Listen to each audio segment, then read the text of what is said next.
Good morning, everybody. Welcome back to another video. I'm gonna be honest with you guys, things are getting out of hand here with the car situation.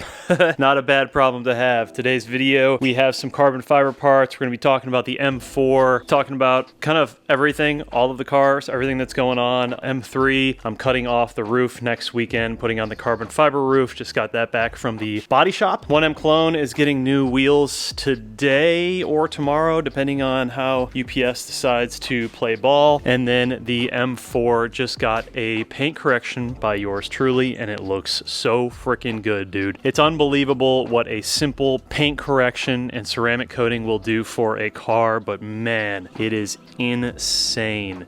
Mineral gray is easily one of my favorite colors when it's done right, and it looks super good. A lot of people were asking to keep these wheels. Not gonna happen, sorry. I love the 437Ms, but they're just way too basic, and I wanna have a little bit more fun with this car, so we're gonna be changing that up. Decided on doing a few things for the front bumper, because this front bumper, to be completely honest with you guys, is just too far gone. It's super beat up. It's got holes cut in it that I don't really love. It's got spray paint all over it. It's got 3M that is peeled off paint, and I kind of wanted to get the Euro spec bumper, which is really the exact same thing minus the reflectors on the side. So we are going to be opting for that, and that way I'll have a brand new fresh bumper, gonna get it all paint matched, and the whole front end will look a million times better. That is really the only eyesore on this car, is this front bumper and the trunk. We'll talk about all that more in a minute here. Let's go grab some coffee and get into some carbon installation. Silverstone is sexy, but not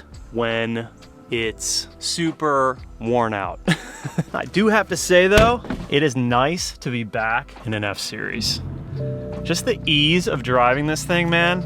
Oh, it is so nice. You guys know that I love my E-Series BMWs, but sometimes I just don't feel like driving all of that car. I just feel like cruising, putting this thing into automatic, not doing shit, and enjoying the comforts of an F-Series BMW, which a lot of the E-Series BMWs just don't really have. Those cars are much more raw, driver focused, and as soon as they switched over to the F-Series, and especially in the G-Series, you can really tell that they got away from the driver's connection to the vehicle and focused more so on the comforts and technology of these cars to really allow the brand to become more attractive to a different type of audience, which, to be honest, is a completely different type of person these days. Really, it's just like the businessman who has a 9-to-5 who wants like a nice, powerful, comfortable car. That's what the newer cars are pretty much designed for. The older cars were just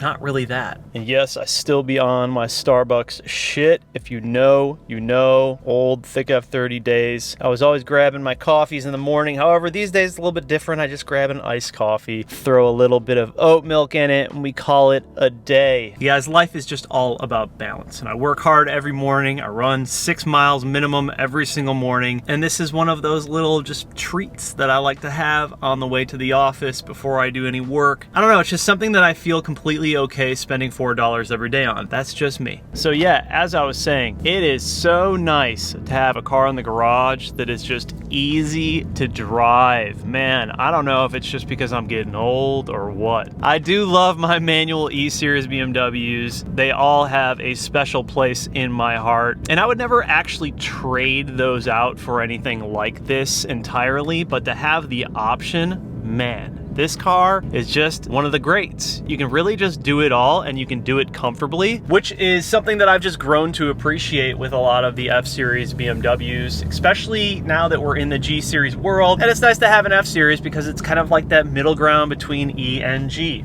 obviously. So yeah, I've had the M4 in my possession for a few days now, and man, I am really excited to get this project underway. We have a ton of work to do, which is okay. It's gonna take a little bit of time. Really, the maintenance is the big one. Right now, the car has a bad wheel bearing. I think it's the back right wheel bearing has gone bad, and it's so annoying to drive with a bad wheel bearing. Not the most exciting thing to cruise around town in with. It's not hurting the car, it's not gonna get any more damage. We'll just take care of it when we take care of it. The laundry list is huge, and we've put together a gigantic list. Ordered all the parts, we're waiting for them to come in, and then this car will go under the knife for a few weeks. Now you gotta remember, the shop is super busy with customer cars, customer builds, and we are just in over our heads right now, which is okay. We're going through a lot of growing pains as a business, but it does also mean that, you know, the M4 isn't gonna be like the priority all of the time. We're gonna try and get this thing knocked out as often as possible, but at the same time, we have paying customers that we have to take care of first. So when we have time here and there is really when we're gonna be knocking out a lot of the maintenance and upgrades on this car. I have the car home with me because, well, be honest with you, I just wanted a different car for a daily driver for a while. I wanted to be able to enjoy this car for a while, wanted to make content on this car, and there are some things that I can do at home to just make this car a little bit nicer, a little bit better, which is really what today's video is going to be about, because we have a couple of carbon fiber parts from Souvenir, and we have a bunch more coming from them as well. Curious to see what your guys' thoughts are on some of these parts. Some of them I love, some of them I don't love, just being completely upfront with you guys. Anytime you're building these cars, it's like you kind of go through phases. And the 1M Cologne is like a perfect example. That car's had so many different things on it, but it's finally at the point where I love it. It's like exactly where I want it to be. The new wheels that show up literally today are like my dream wheels for that car. After I get the subframe in that car, after I put the metal quarters on the car, and after I put the carbon roof on that car, it's gonna be done. Unless something happens to the motor and I have to go a different direction, I don't really want to do anything else to that car. It's kind of perfect for me, and I've spent so many months and so much time on that car that it's really developed into the car that I had envisioned from the beginning, so I'm cool with letting it rest for a minute while I focus on other builds. I don't know if you guys can hear that, but that wheel bearing is like, it's not great. Not the most enjoyable thing to listen to. So yeah, when it comes to any of these cars, you know, it's all about going through phases. Like, I try things out and I see if I like it, and then I switch it out, you know, a little bit later down the road. It's normal. We change our minds. We go through phases. It's normal when building these cars. And I think that's really what helps evolve a car into the car that you want to build. Good builds take time. And that is something that I've preached over and over again. You can't expect like the perfect build to happen right off the jump. It takes revisions, it takes different styles, and you grow to like different things on different cars. It changes, you know what I mean? So, and eventually you find what you like. And right now I'm just really into like the club sport, motorsport style builds, and that's kind of what I've been focusing on and been building my cars toward. So let's grab some coffee, throw some carbon on this thing. I think it's gonna look a lot better. I'll show you some of the stuff that I paint corrected, some of the things that I need to address still. This car, dude, $23,000 for this car. I gotta say though, for 23 grand, it's a steal, man. Like, you get a lot of car for 23K, dude. This car still makes really good power, even with all the maintenance that it needs, other than like, you know, the smoking factor of it. It still makes really good power. It drives really well outside of the suspension that needs to be replaced. You can expect those things for a $23,000 car that has 116,000 miles on it and was made in 2015. Some people got mad because I didn't say 2014. It wasn't technically manufactured in 2014, but this car is a 2015. Nonetheless, you know, this car is, I think, in my opinion, an absolute bargain if you have the time, the money, and the labor to take care of it. Because what I see happening to a lot of these older cars, it's the same shit that we saw with the E-Series cars and like the M3s and stuff like that. People will drive them until they start to have a lot of those 70K, 100K maintenance items that need to be replaced, like valve covers and oil filter housing gaskets, turbos, things of that nature that just need to be replaced over time because they are wear items that people will basically just not attend to the maintenance and kind of just offload it, and then like the next person doesn't really do anything with it, they just drive it. So what happens is you get a lot of these older BMWs, like this M4 is a perfect example. 116,000 miles on it, manufactured in 2014. It's an M4, so it's a performance car. Any high mileage performance car is going to need maintenance, Period. End of discussion. If you don't take care of it, it's going to be a pain in your ass. And you're gonna think, oh my God, what a piece of shit. This is such a terrible car. No, it just has been neglected, and you bought a performance vehicle. It requires maintenance, period. So that is really what I see with a lot of these cars. Like, people just don't maintain them, and then they really go to shit, and then they get really expensive to take care of after all of that shit. Because the list sort of builds up, and like when one thing goes out, another thing goes out, it just causes more and more problems.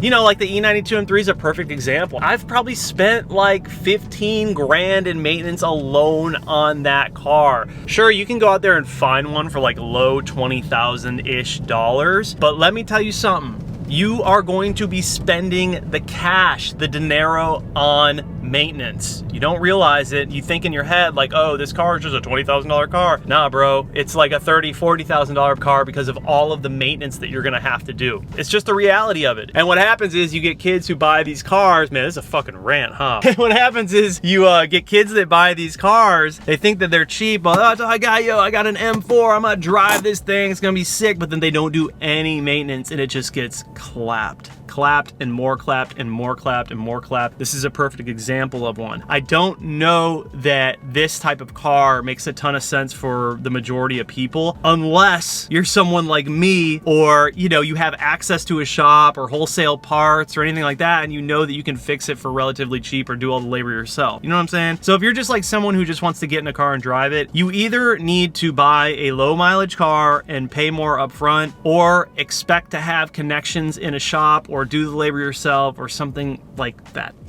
Coffee acquired.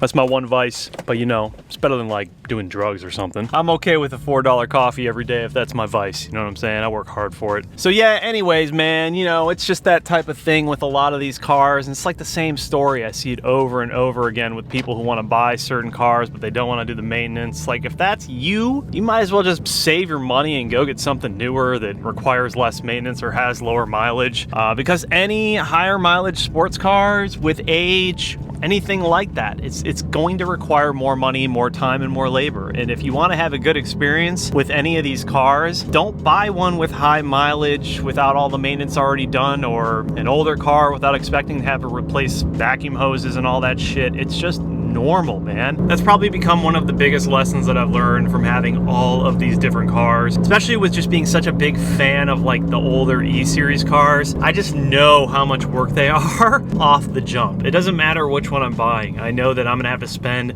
a good amount of money and a good amount of time to get it to where I'm happy with it, and I know that the car can accept more modifications or changes or power increases or whatever, because you upgrade one thing and the weakest link is gonna go bad wherever that is inside of the car. E89 Z4. Just saw one on the road. That's gonna be the next car.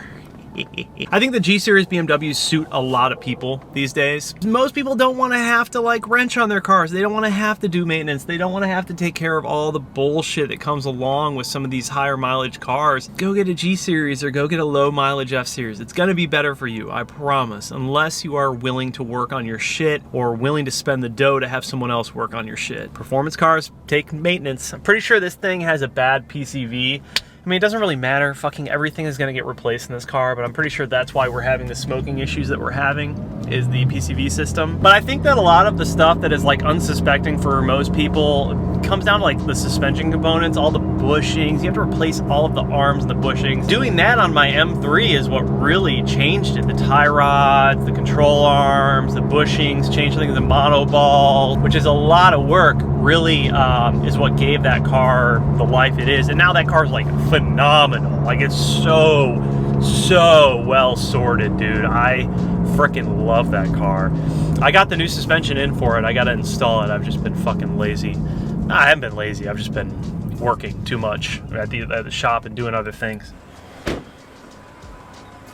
Thing looks freaking phenomenal.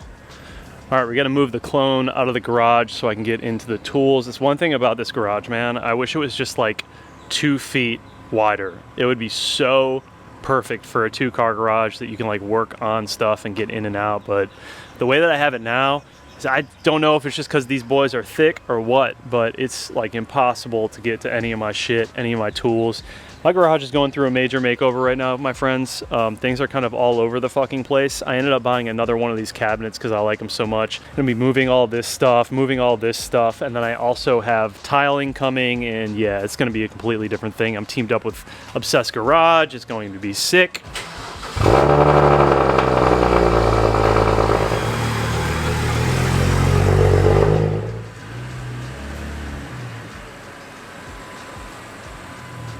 Okay, so now that we have everything positioned properly, I'm gonna show you guys the lip. So the lip is called the Laptor lip. You may have heard about this. A lot of the F8X guys are running these lips. So I think that this lip looks really good. There's a few reasons why I opted for this lip. One, with the bumper we have right now, which is super jacked up, this top portion is pretty messed up on our bumper. This carbon just covers all of that. So it's like kind of a little band-aid without having to, you know, go and get a whole new bumper, even though we are getting a whole new bumper, at which point I'll probably end up changing this out for something different. What I would actually like to see on this car is like a functional GTS splitter and lip, something that does chassis mount. Yeah, I think that that would just be a little bit cooler, make it more of like a club sport style vibe on this car. This front bumper is nasty, man. Like nasty. Sometimes it's not even worth it to try and fix it. Not a big fan of these. They don't fit well. They look kind of silly. I don't know. In my opinion, with something like this, I'm like, yeah, I'm just gonna get a new fucking bumper. But for the time being, until that gets here and goes through paint and all that, we will rock this lip. So also on the Laptor lip, you have these side pieces. It goes on the front of the bumper, like each side, basically like that. But these obviously have to be paint matched. Now, there's two things you can do. They make these in fiberglass, like this one, and they also make them in carbon. So I actually got the carbon ones as well, and I'm having those painted, paint matched to mineral gray, along with a few other parts. So we're gonna wait for those to get back, but we can put on the bottom portion, which is gonna be pretty self-explanatory and pretty easy. Dude, this lip is freaking huge. It's massive. So like that's gonna go on like that. Fits effortlessly. Yeah, really all it's gonna take is a little bit of 3M, some bolts, some nuts, maybe self-tappers. Should be pretty self-explanatory. So we're gonna put that on today because that's just gonna make the front end look a lot better. And then we also have in here,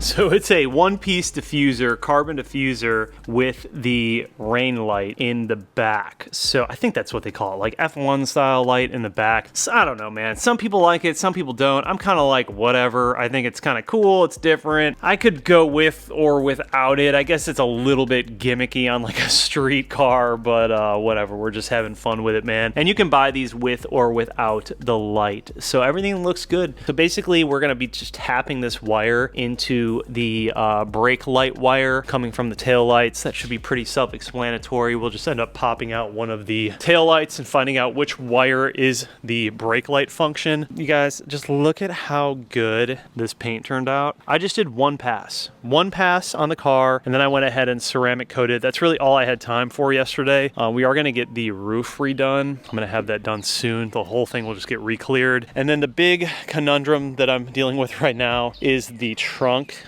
Basically, the previous owner had a wing on this trunk. They removed the wing, big holes, and then they decided to, I would assume, Bondo and rattle can it. Yeah, definitely not the right way to do things. Lots of overspray on it, on the quarter panels that I need to go through and polish off. Basically, I haven't polished or ceramic coated from the door back. All of this is just raw the way it was, and you can even see the difference. It's pretty crazy. But yeah, so what we're gonna do is tap into the tail lights. Right now, the car has this like black plastic diffuser. Nothing wrong with that. It is a 3-piece, and it's just beat the fuck up. So yeah, we're gonna take that off and go with the carbon. It'll look a lot better. Obviously gonna be upgrading the taillights soon to the LCI taillights. I have the American Panda roundels coming with the blacked out edges. I have the paint matched reflectors coming from American Panda. Wheels are something that I've been struggling with for, I don't know, the past 2 weeks that since we bought the car, really, that I've been thinking about. I really don't know which wheels I want to go with. And The only reason is because I don't want to do a wheel that I've already done or everyone else has done. And everybody has done all of the good wheels, right? So it's like TEs, BBS, I guess CCWs could probably fall into that. Apex wheels. You guys know the way that this goes. All of these cars, it's like copy and paste with a lot of these builds. No shade, no hate. I rock Apexes on a lot of my cars too. There's nothing wrong with that. I just want to approach this one differently. I want to do a different style wheel on it. Maybe something that people aren't so comfortable with. Maybe something that would be a bit more controversial. I just don't want to do what everyone else is doing. So I've really been thinking about like looking at different designs and thinking about different brands. Something that would be a little bit different than what most people see on these cars. I don't want anyone to be able to guess what it's going to be, because you and I both know that if I just throw another set of VS5 RSs or TE37s on this car, it'll just be like the exact same build as every other build. I don't want to do that on this car. I want to do something unique and different and fun. So that is what we're going to do. You can hold me to that. If you guys have any cool suggestions down below, leave them. I don't really want to do like a BC Forge type wheel either. Like I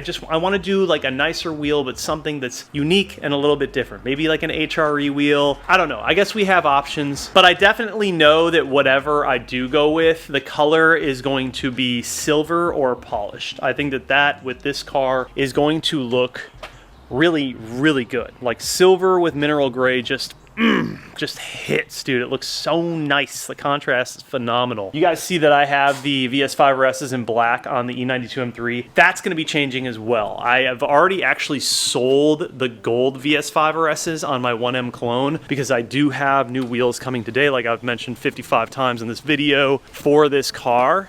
There's nothing wrong with these wheels. I actually like them a lot. Like, I think this car looks phenomenal with these wheels. I just wanted something different, and I felt like the wave of the VS5 RS, like freaking everybody has them. This car looks amazing though.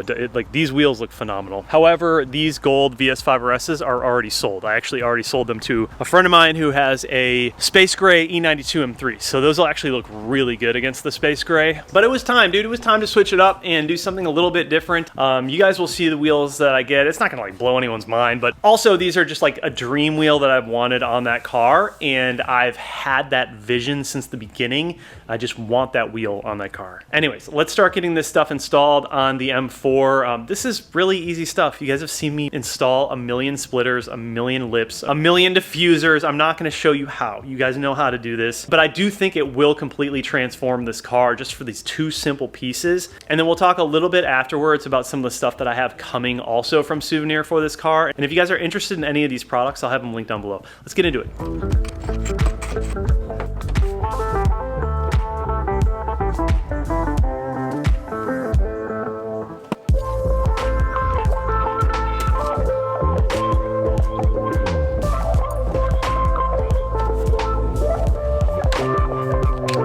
Nuts and bolts, always with lips.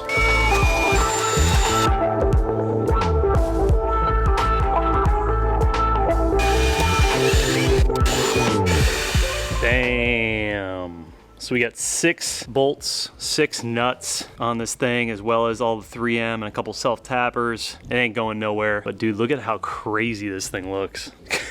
Completely changes the way that the car looks, as most carbon does when you add it, but it is nuts. Even without the side pieces, just the carbon against the mineral gray looks really, really nice. Super subtle, nothing too crazy. Kind of got like a splitter look to it a little bit. It's dope. I'm excited to see how this looks with the side pieces. So those will be paint matched. Like I said, they are carbon, but we're paint matching them. And then this will obviously not be there because we're gonna have the Euro spec bumper. But I wanted to get an idea of how this lip would look. And yeah, this looks pretty tough. It's super aggressive, even without the side pieces right here. But those side pieces really make the car even look a little bit wider when you put it on. Looks pretty cool. Super easy to install. I mean, all the holes are in the right place. It fits really well. Carbon looks freaking nasty, dude. I like this. I like this lip. Totally changes the front end of the car, throwing just a lip on. So now we're gonna go ahead and throw on the diffuser.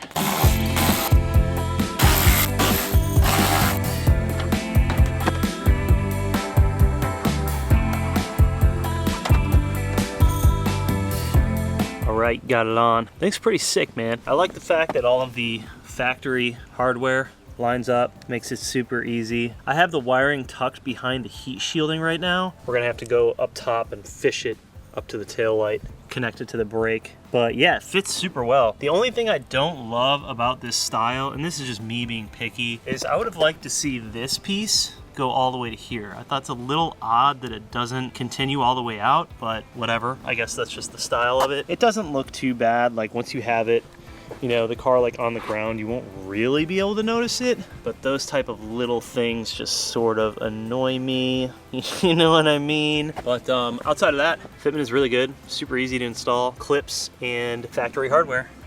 Bolts right up. So now I'm gonna run the wiring. Basically just gonna take this portion of the taillight out, find my wire down there with a flashlight, grab it, pull it up, find the brake light, and tap into the brake light wire. So you're gonna have this little plastic piece right here, pop this off, and then back here, you're gonna have two 10 mils, pop these out, and then we can slide the taillight out, and we should be able to access the wires that we need to tap into.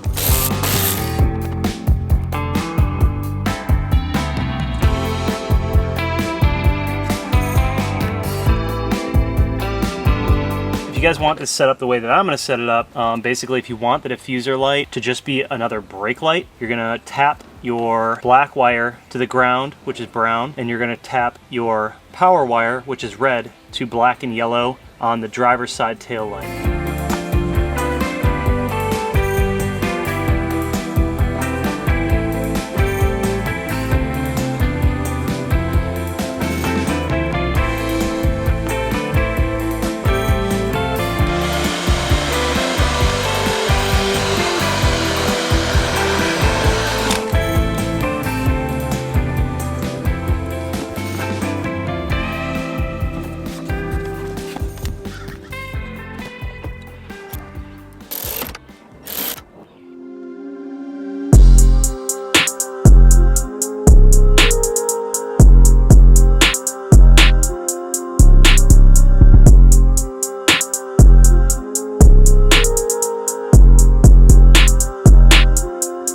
All right, you guys got to tell me what you think about this.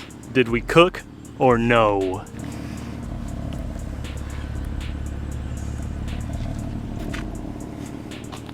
It's definitely not a look for everyone, but I think it works pretty well with this car. We'll leave it on for a little bit, see how we like it in the future. But now we've got the full carbon package all around the car. Front lip is looking nice too. Just gotta wait for those side pieces. Front will be wrapped up. Covering up the dookie on the front bumper is definitely a nice change. Looks a lot better like this. So right now with the diffuser, the brake light only goes on obviously when I'm braking because that's how I tapped it. I have my tripod right now holding down the brake so we can see what it looks like, but yeah, it's pretty sick. All right, we've got a bunch more work to do, but this is a good little start here. I know you guys are gonna have to be patient with me. There's gonna be a few aesthetic modifications coming in before we get into some of the maintenance. We just have to wait for the shop to clear up, open up the schedule a little bit so we can start wrenching on this car, but it's going to be maintenance and then it's gonna be power and it's gonna be a ton of fun from there on out. But as always, I appreciate you guys. Thank you so much for watching the channel, and we will see you in the next one. Peace.